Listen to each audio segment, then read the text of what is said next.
Good evening, and thank you for joining us here tonight on King's Kids, a nighttime bedtime story for you. My name is Miss Patty Warriner, and this is my handsome grandson Chase, and I have the opportunity to serve with the 4 and 5-year-olds in the children's ministry. And tonight we're going to bring you the story of the Great Wall of Nehemiah. Take it, Chase. Persia, a powerful nation, ruled the world, and King Ahasuerus ruled Persia. That made him the world's mightiest ruler. One of the king's important helpers was a Jewish man named Nehemiah. His job was to taste the king's food to protect the king from possible poisoning. One day, Nehemiah came before the king with a very sad face. The king wanted to know what was wrong. "Oh, king, may you live forever," Nehemiah said. "I am sad because the city where my fathers are buried is in ruins, and the gates have been burned." Nehemiah was talking about Jerusalem, which had been destroyed by the war many years before. King Ahasuerus asked, "What is it you would like? Let me go to Jerusalem so I can rebuild it," Nehemiah pleaded. King Ahasuerus kindly Agreed. He also gave Nehemiah official letters to protect him as he traveled.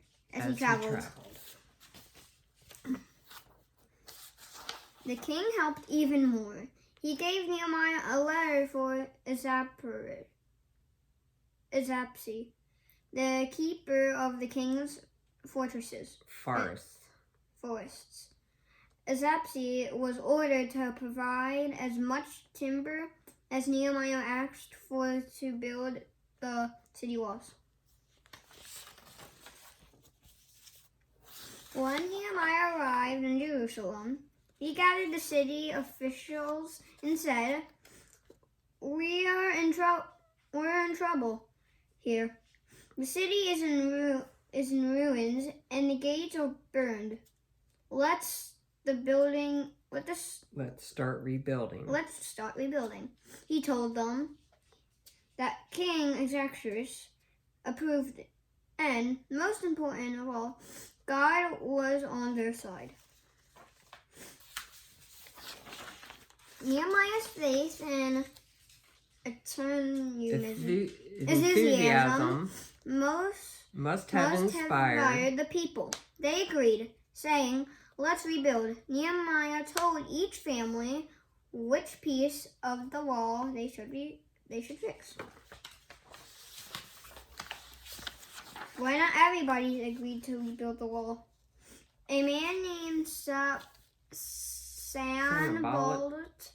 Sanballat and his two friends, Tobiah and Gesem, were not Jewish, and they did not want the wall rebuilt or the gates fixed. As the work went on, Sanballat became very angry. He and his friends mocked the Jews. Tabitha said, when they finished building that puny wall, one little fox will make it crumble. Nehemiah didn't answer. Instead, he prayed that God would deal with them. That's a good one. When they were mocking, insults didn't have any effect. They plotted together to fight against Jerusalem and cause as much trouble as they could. Again, Nehemiah prayed for God's help. He also placed a guard day and night so they wouldn't be taken by surprise. The Jews worked so hard, they were getting worried. Some became afraid that the enemy would come and kill them while they were working. Still, Nehemiah wouldn't stop the project. He put guards around the workers and remained reminded them that God was on their side, and God is more powerful than any enemy. Isn't that the truth? Nehemiah tried to be a good example. King Xerxes had made him Governor governor of Jerusalem with the right to demand food and money from the people, but he didn't do it.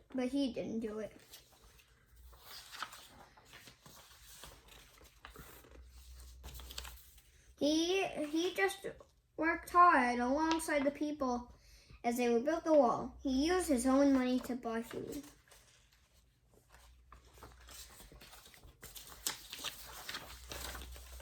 Finally, the people finished the wall, and only the doors had to be put into the main gates. When Sanballat, Tobiah, and Geshem heard that there wasn't a gap in the walls anymore, they planned to harm Nehemiah.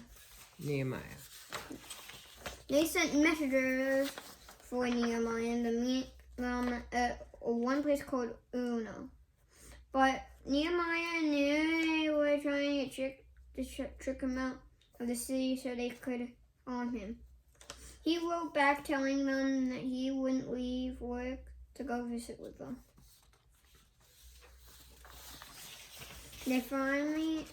The wall was finally finished, and Nehemiah set guards to protect it.